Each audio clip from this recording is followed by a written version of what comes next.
I was in the My Player Builder, I was thinking about a build that I had in NBA 2K22 on current gen. As I'm playing next gen on NBA 2K23 and I'm gonna be playing current gen like that, I'm gonna end up bringing back some builds that y'all guys actually like.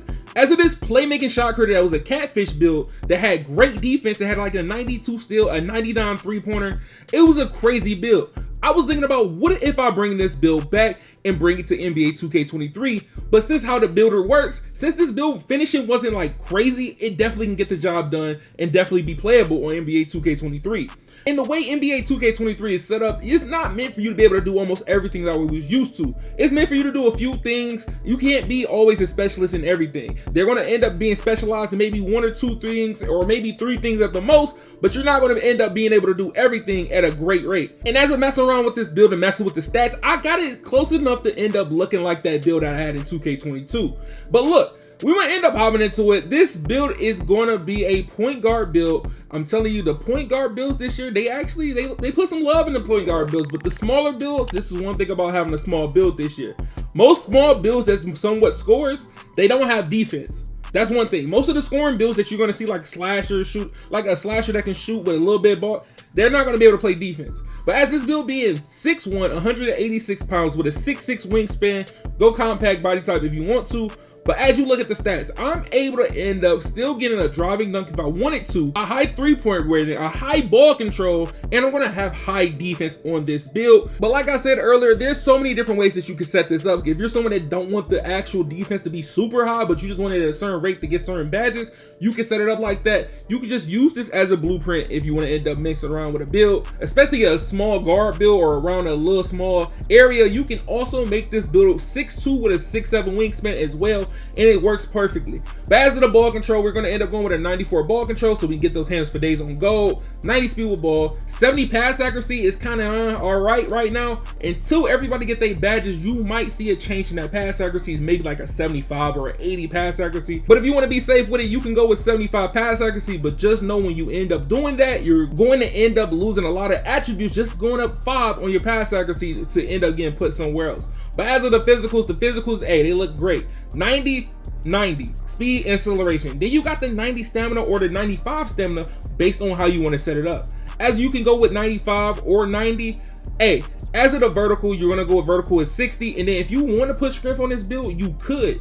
But not everybody wants to push strength, but I do prefer you go with strength on this build because most guards you're going to play against are not going to have strength unless they're slashers or bigger builds. So you're going to end up bumping a lot of little guards or guards in general that does not have strength on their build. But as of the shooting, you're going to get a 92 3-pointer, 80 mid-range, get you 25 shooting badges, 25 playmaking, and 21 defensive badges. And as the finishing badges, you only get 8 because the only thing that's up is your driving layup. But with shooting, playmaking, and defensive having at least 20 potential badge points, you can get a few badges in the potential actual tier 3s. As long as you set it up right, you can really get real crazy with it. But if you're on current gen, you can get almost all the badges that you would really want with the 21 actual badge count. But as it being 8, 25, 25, and 21, you really can't go wrong with this. You really can't. Unless you're someone that wants to actually dunk the ball, there's another way that you can actually set this up. But most of the time when I was playing, it worked very perfectly on defense. I was getting real bumpy with Mike Conley, and Mike Conley's a great defender as well. A lot of people's going to end up sleeping on the actual strength on builds. Like even for a guard having a strength like this and not some build that can dunk and know all that, you're going to end up really crumbling a guard that does not have strength, especially. I'm telling you, you're going to end up getting those steals, you're going to get those bumps, and it's going to get real crazy. But I know it's a few of you guys out there that's trying to end up having dunking on your build. You like, okay, can you give me a build very similar to what you just showed me, but can it dunk? So as of me end up doing this for y'all boys, I'm going to end up showing you I got a 76 driving dunk. 76 driving dunk, it's nothing really crazy, but it definitely can get the job done. 92 3-pointer, 94 ball control, 70 pass accuracy, 90 speed with ball. And we end up lowering the defense, and we got an 80 in both categories of perimeter defense and on steal. But as of the physicals are looking the same, but your strength.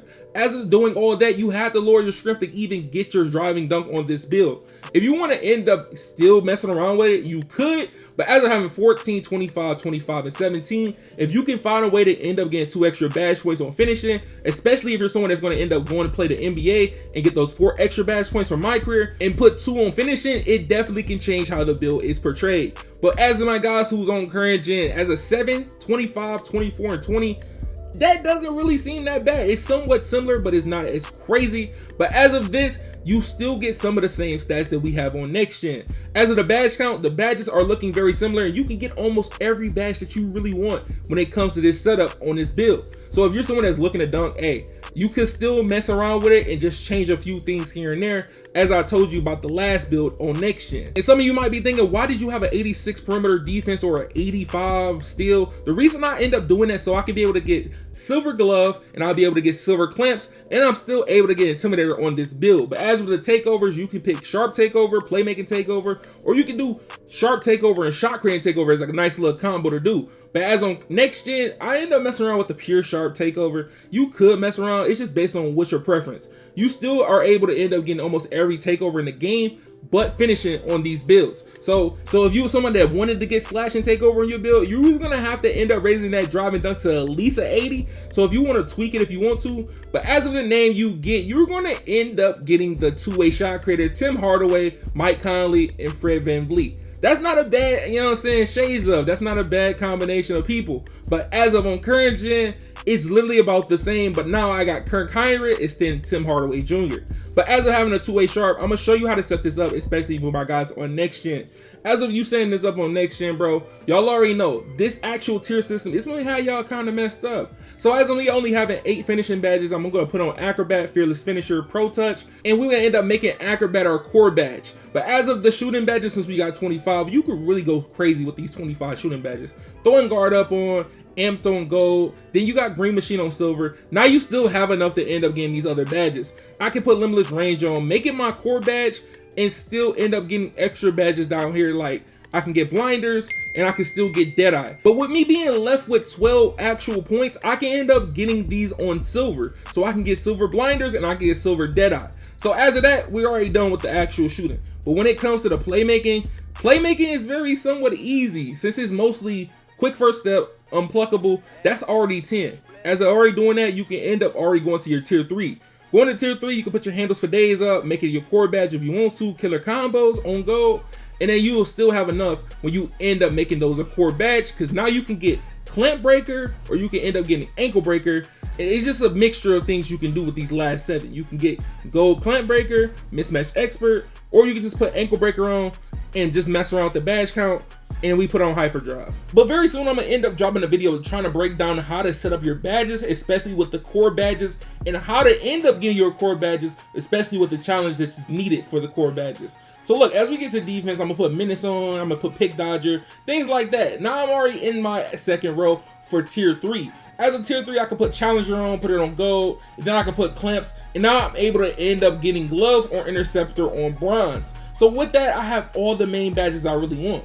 But as of doing that, I just lowered my pick dodger. As a lowering pick dodger, a lot of people don't know, if you lower something after you just put some tier 3s on, you can still keep changing the top 2 rows of tier 1 and tier 2 as you finish.